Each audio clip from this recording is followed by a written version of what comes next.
Why is Dave Ramsey so wrong about withdrawing 8% a year in retirement? In 1994, Bill Bengen wrote an article that created the idea of the 4% rule, where he actually explained the problem with Dave Ramsey's thinking.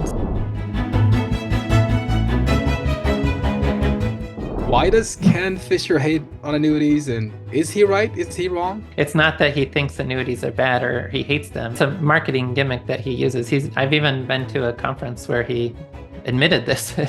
What's the best advice you've ever heard or ever personally given on retirement planning? All right, welcome everybody. Today we are honored to welcome Dr. Wade Pfau, the founder of RISAprofile.com and retirement researcher, and author of the Retirement Planning Guidebook, Navigating the Important Decisions for Retirement Success, the Retirement Researcher Guide Series, which he's just released the brand new 2024 update, so you can buy it now on Amazon so you don't miss out on this year's version. Dr. Wade Pfau is a distinguished professor of retirement income at the American College of Financial Services and a principal at McLean Asset Management. Renowned for his groundbreaking research in retirement strategies, Dr. Pfau holds a doctorate in economics from Princeton University and has authored several influential books, including Safety First Retirement Planning. His work, bridging academic theory and practical financial guidance, has revolutionized retirement planning, providing invaluable insights to both financial professionals and retirees. As a thought leader in the field, Dr. Pfau's contributions continue to shape the future of retirement security.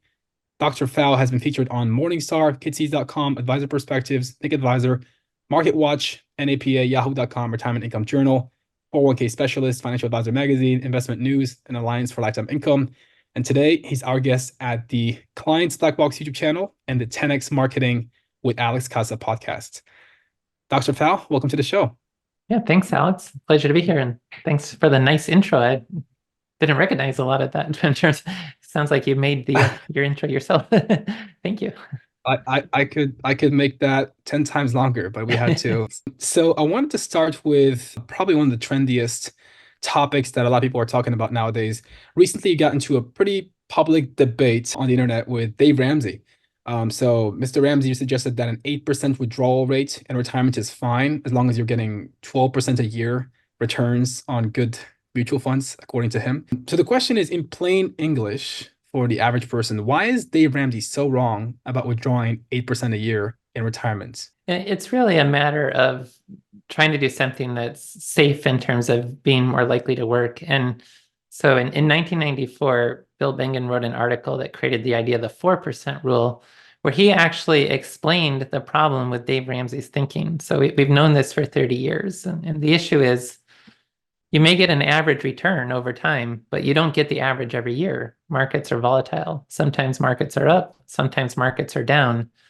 And so you have to manage that volatility. And with this idea of what's a safe spending rate in retirement, if markets go down and you're forced to spend to meet your needs, you're digging a hole for that portfolio, so that even if the overall market did average a high rate of return, you as a retiree don't get to fully enjoy that high rate of return. And so that's what brings into the conversation numbers that are lower than what you might expect to earn on average. Dave Ramsey takes it even further than that mistake. And he talks about 12% returns, but that's a simple average return of what the stock market has done historically in the United States. It's not the growth rate. It's a simple average. If over one period of time, you might on average expect 12%. But the growth rate over time is lower. The compounded return, if to explain it simply, if your portfolio drops 50% and then gains 50%, you're not back to where you started. If your portfolio dropped 50%, you have to gain 100% to get back to where you started. And so it's not symmetric. So the growth rate for a portfolio is less than that simple average. And that's another, even though 12% might sound like the historical average, that's not the relevant number for people who are investing over multiple time periods. Wow. So it's about volatility. And you said something that's interesting about the 4% rule. It's based on probability of success. It's not infallible. There's a small chance it might fail. So I wanted to just go into one of the topics I want to talk about, which is core to your philosophy: probability-based retirement planning versus safety-first-based retirement planning. What's the difference between those? And which one would you consider is superior? Well, neither is superior. This is ultimately someone's preferences, is about how they're most comfortable building their retirement strategy. But probability Mhm. based is, well, Dave Ramsey would be the clearest example of it. On average, stocks outperform bonds. And probably you can rely on stocks to outperform bonds in the future. But there's risk. With risky assets, there's always a risk that those gains don't materialize and you're worse off than you would have been.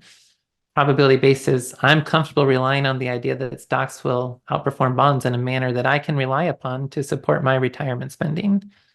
Safety first is more, no, I get that stocks should outperform bonds, but there is risk, and I get one opportunity at retirement. I'm going to get one sequence of market returns, one opportunity Yep. for a successful retirement. And I'd rather have safety, some sort of protections in place to cover my core spending and not be exposed fully to that sort of market volatility to fund my retirement. So neither, I mean, it's all, are you comfortable with the idea that stocks will probably work?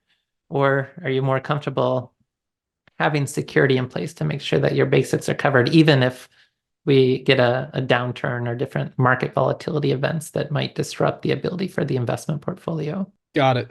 Yeah, a lot of our advisors recommend the same thing. They use the same approach. So I'll just tell you how they do it, and you tell me if it's in line with what you're saying. So basically, they say, okay, you need to spend X amount of money in retirement to maintain your lifestyle. How much are you taking out in Social Security, pensions? Then you have a gap usually between Mhm. what you're getting already and what you actually need to spend. They try to bridge that gap with some tool, financial tool, to make sure that no matter what happens to the stock market, goes up or down or sideways, you can wait for it to go back up because you believe it will go back up over time because your spending needs are met and your income needs are met fully through some of these tools. Is that kind of similar to Yeah, what you're yeah, and it suggesting? actually really does explain the different retirement strategies. You look at that gap. If you're more probability based, you don't really care about the gap. You're just going to fill it with distributions from your investments. If you have a Mm, time segmentation or a bucketing preference, you fill that gap with like a short-term income bucket to create that window of opportunity so that even if markets go down, I have my expenses covered for X number of years, and that creates an opportunity for the market to recover. And then if you have more of a income protection or a risk wrap approach, you look to fill that gap with protected lifetime income sources, such as an annuity or something along those lines that use risk pooling to support spending over the lifetime for that income gap. got it. Okay, let's talk about the A word, the annuities. Why annuities and not bonds for filling that gap? Well, bonds are another option. So the way I explain this, there's three basic ways you could fund retirement spending. The first, you could just build a bond ladder. Like if I want to cover spending for the next 30 years, I could have a bond maturing each year for the next 30 years and then coupon payments and face value, return to face value, cover my spending. The yield curve tells you how much you can spend. It may not be that much. If you want to spend more than that, you've then got two options. The one is this investment-based approach. I'll build a diversified portfolio, rely on stocks outperforming bonds to support a higher level of spending. The other is more of an annuity or insurance-based approach. I'll use risk pooling. An annuity company, if as an individual, I don't know how long I'm going to live. My life expectancy might be to age 85, but there's a possibility I could live to 95 or beyond. If I build the bond ladder, I have to assume I'm going to be alive to whatever age. I don't want to take the risk of not being able to manage my assets for that long. And that means I have to spend less. The insurance company can use risk pooling. Some people won't live as long, other people live longer, but that allows the insurance company to pay everyone in the risk pool as though they'll live to their average life expectancy. Because I know that as a customer of the annuity, if I live longer than average, I'll receive these subsidies from the risk pool to support that spending no matter how long I live. And so that's a second way. Along stocks was the first way. Annuity risk pooling is the second way. And here you have assurities. It's not just relying on market returns. You have contractual protections that will support a higher level of lifetime spending than you could have achieved with bonds. Got it. Got it. And isn't it true that bonds are also exposed to interest rates risk Uh-huh. where, if interest rates drop Bonds. again, your income. Well, yeah, as a retiree, if you're holding bonds to maturity, yes, on paper, if interest rates go up, your bonds would be worth less. But in practical terms, if you create this retirement income bond ladder, now a bond trader can't ignore interest rate risk, they'll get fired. But a household investor trying to meet a spending goal, if they hold bonds to maturity, they can ignore the interest rate risk. They'll get the face value at maturity. If they own bond funds, mutual funds or ETFs, that's where increasing interest rates can lead to capital losses. And then if they're selling shares of the bonds, yes, bonds can go down just like stocks can go down. And that can be problematic if I'm using bond funds to support a retirement spending goal. Got it. Got it. Yeah, this is very similar to what our advisors do. It's more of like a bucket approach, as you said. And it feels like there are two types of uses of annuities that I've seen personally. There are the advisors that use the income rider feature that has a fee that provides lifetime guaranteed income. And there are debates about that. And there are the other types of advisors that use annuities purely as a bond alternative, no fee, no cap. How are those different? And do you have a preference between those two kind of approaches? And is there a difference, you know? Yeah, so fixed annuities without any sort of lifetime income provisions, guaranteed lifetime withdrawal benefits. Yeah, it can be a great way to fill those short-term buckets. It's that you get tax deferral, so compared to taxable bonds shooting off taxable interest payments, you're getting the tax deferral with the annuity, and they can provide yields that are competitive with anything that other bonds can provide. So in an asset allocation framework, even without lifetime income, fixed annuities can be competitive with bonds as a fixed income asset.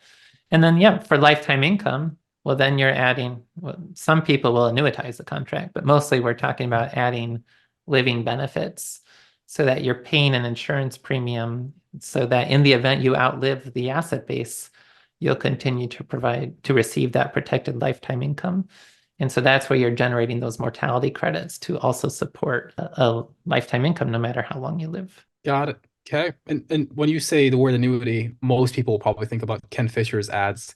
So why does Ken Fisher hate on annuities? And is he right? Is he wrong? Well, I mean, it's a marketing gimmick that he uses. I've even been to a conference where he admitted this. It's not that he thinks annuities are bad or he hates them. It's just he's stumbled upon his advertising or marketing message. He gets a lot of notoriety as with these messages like, I hate annuities and so should you, or I never sell an annuity, that sort of thing. It gets him coverage, press coverage, and so forth. And so it's really an advertising message. It's not that he truly thinks having protected income payments is a bad thing for consumers. Wow. Wow. So it's necessarily that. It's hard to understand how he's able to get away with it, but that's his marketing angle. Wow. Wow. So this whole approach ties perfectly with what you do at risaprofile.com, RISA profile.com. This is a tool, a platform that allows people to determine their retirement income style. It's Mhm. a retirement income style awareness profile.com. Tell us more about that, how it helps retirees better plan for retirement, and how advisors, like some of our advisors, are using it to get more clients. Yeah. So it started as a research project between myself and my colleague Alex Murguia, whose background is psychology. It's an assessment tool to help people as they start to think about retirement income. How do they want to build their strategy? Are they total returns, which is that investment-based approach, more Dave Ramsey's approach? Are they time segmentation or the bucketing, that idea of let's build different investment strategies based on the time horizon? Are they income protection, looking for that protected lifetime income with usually fixed annuities? Risk wrap, which is more of the hybrid variable annuity, or at least more of a desire to have market exposure, but wanting to have guardrails built around that market exposure. And then it becomes a starting point for here's how I've determined I want to build my retirement income strategy. And what we really found is advisors have latched onto this idea. So we have created a tool available to advisors. It can be licensed. And it's been working great as a prospecting tool as well as for existing clients. But it seems like more of the interest is with the prospecting side to create this initial discovery meeting with someone where you know how they want to approach building their retirement strategy. So you can provide them, if you're able to offer different approaches, you can customize to that individual. If you do only emphasize one approach, well, then you're able to say, okay, if 10 people took the RISA, here's the 3 who are most likely to be interested in what I have to offer, and the others I would never be able to close with anyway. So we don't have to spend a lot of calories there. And then also but wait, there's more. The financial implementation, you can learn if these individuals are collaborators or delegators who are looking for more of an ongoing advisory relationship, whether they're a validator who may just need help with a one-off type financial plan or certain inflection points, or maybe just a financial product purchase? Or are they more of a do-it-yourself individual who's not really looking to work with a financial advisor, may ask a lot of questions, but ultimately that's another person you may not want to spend a lot of calories on if they're never going to convert into a client of some type? So what I'm hearing is it helps kind of qualify the opportunities you have. The ones that are qualified might increase the closing rate of those. And also, I mean, I believe the biggest benefit is it's so different. Like most financial advisors have nothing anywhere near what you have right here at risaprofile.com. They're usually, delivering an annuity illustration or not delivering anything, just saying, just trust me, I'll figure it out for you. As a financial advisor, when you're competing with a lot of other competition, either locally or virtually through the internet that your prospects are seeing their ads, you have to differentiate yourself and you have to have something that's more unique and gives a reason for somebody to work with you versus everybody else they're meeting with.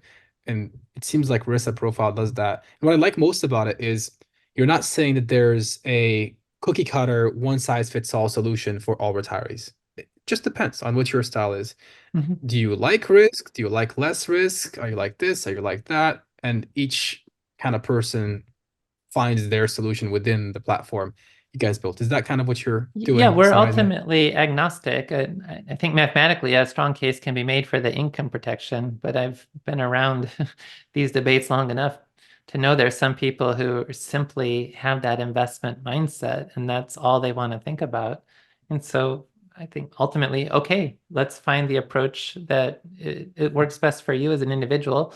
We've done some national studies at this point. We find about two-thirds of the population are looking for contractual protections or commitments that a pure investment-based strategy can't provide, even though the consumer media defaults to the total return investing approach, the Dave Ramsey or the 4% rule approach. It seems to really only resonate best with about a third of the population. But ultimately, again, I'm agnostic and just want to help people find an approach that they're comfortable with and build their retirement plans around that. And so advisors can then use that tool with their clients and prospects to also figure out, well, there are different viable options out there.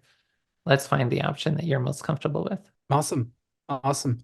Talking about retirement planning, what do you think are the top retirement mistakes Americans make that might increase their odds of running out of money in retirement? Yeah, so it's tough. A lot of people, they don't save necessarily sufficiently for retirement, so that when we look at the average person in their 60s, they may not have a lot of financial assets, so they may not have a lot of flexibility to work with. I think another That's issue is tough. just with, oh, sorry. Yeah, and with Yeah, so Social that's tough. Security. So with Social Security claiming, I do think it's a mistake, at least for both people and a couple, to claim at 62. Now we're seeing trends away from that. People are delaying Social Security more, but just claiming Social Security too early can be problematic. Not having a plan for long-term care, not thinking about the non-financial aspects of just what does it take to, you want to really be able to retire to something rather than retire from something, or retire because there's something else you want to do, not because you hate your job. And I think a lot of Americans may stumble into just wanting to stop working, but not knowing what to do as an alternative to that, and then facing depression or other issues or loneliness even because they don't have the structure and the important, feeling important, the things that work provides beyond just a paycheck, that's missing from their lives. And that can be a problem for a lot of people in retirement as well. Wow, that's different. Do you think retirees should go to their financial advisor about this? Who should they go to kind of help integrate into their this new mode of lifestyle? Well, yeah, they have different options. As if anyone can take the RISA, there is a link in the book and so forth. If you're more of a do-it-yourselfer, you can read the retirement planning guidebook. But if you're someone who works with an advisor or is thinking to work with an advisor, and definitely going down that route, a full service financial advisor can provide a lot of support for these important issues in retirement: tax planning, Social Security claiming, Medicare decisions, whether or not to use an annuity or just to go with an investment-based approach. Whether you're financially prepared for retirement, a good financial advisor can offer all those types of services as well. Makes sense. Makes sense. What's the best advice you've ever heard or ever personally given on retirement planning? A good question. I mentioned the idea that the non-financial considerations about retirement. Maybe really some of the best advice is just I do focus so much on the financial side, but it's almost like the non-financial side is more important. Ultimately, people can adapt to their finances and they may have to reduce their spending, but everyone generally will at least have Social Security, and that can go a long way towards having basic comforts in retirement. But if you've neglected the non-financial things, if you've not invested in relationships and hobbies and interests outside of work, that's where the real struggles can happen. And so maybe the best advice is really just to make sure you've invested not only on the financial side, but also in the non-financial side of having a meaningful and purposeful retirement. Great advice. That's awesome advice. Okay, and the last question, a little bit of a tough one. Dr. Pfau, considering your extensive research and experience, if you had to distill all of your knowledge into one piece of advice for people that are approaching retirement today, what would it be? And how can they practically apply this principle to ensure financially secure, fulfilling retirement? So one basic statement that summarizes things probably have to be just to be flexible. The less flexibility you have, the more risk that can be created. Retirement risks really do change. If you're spending from a portfolio that's losing value, that can have a disproportionate impact on the retirement success. And so just having the flexibility to make adjustments along the way really is probably the most important aspect on the financial side to ensuring that things work out for you. What do you mean? So spending less, changing investment strategies? Not necessarily changing investment strategies. That sounds like market timing. But yeah, spending less, or just being able to go with the flow ultimately. I think people can adjust their budgets, you tighten your belt a little bit. That's really what I mean by the flexibility, is not feeling completely that it's necessary to spend it a particular amount no matter what happens, because that can ultimately create the most risk to an investment portfolio, is that lack of flexibility with adjusting spending. Got it. Well, those were pretty much all my questions. Did we miss something in this podcast? What would you like to leave people with before they end listening here? I think there's a pretty good coverage of the issues out there. Thank you so much. Yeah, thank you for coming on to the show. Guys, check out Retirement Planning Guidebook. Wade does publish the 2024 version. By the way, why publish a 2024 version? And are you going to go with the idea of yearly subscriptions for your books? Somebody did ask about a yearly subscription. I wouldn't even know how to go about setting that up. As a self-published author, it's actually quite easy to just upload the revised editions. So I do plan every year, and I always have to wait. The number that takes the longest to get is the December inflation numbers. I think this year they came out January 12th. So I can't get everything updated until I have that. But then once I have that number, finish the updates, usually sometime in mid to late January, I do hope to have annual updates available.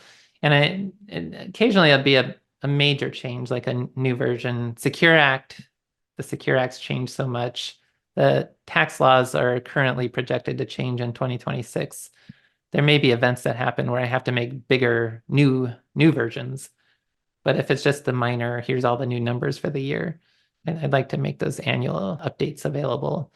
I don't know how to work it into a subscription-based model, but it's definitely a nice idea to consider. Yeah, no, I saw that on LinkedIn, one of the comments. That was very interesting. Yeah. Yeah. So where would people be able to find you online? Where would you like them to go after listening to this? Oh, but for the book, books to read, the number two, books2read.com/retirement will give you the links to Amazon, Apple Books, Barnes and Noble, all the different places you can find the book. Beyond that, for financial advisors, probably the most relevant website would be that risaprofile.com, RISA profile.com. And that tells you more about the retirement income style awareness. And also you can learn more about other things that I do as well through RISA Profile. So thank you. Awesome. Thank you so much. Guys, go to books2read.com/retirement and risaprofile.com. I will leave these two links in the show notes and in the description of the YouTube video. Thank you for listening. See you in the next episode. Thank you.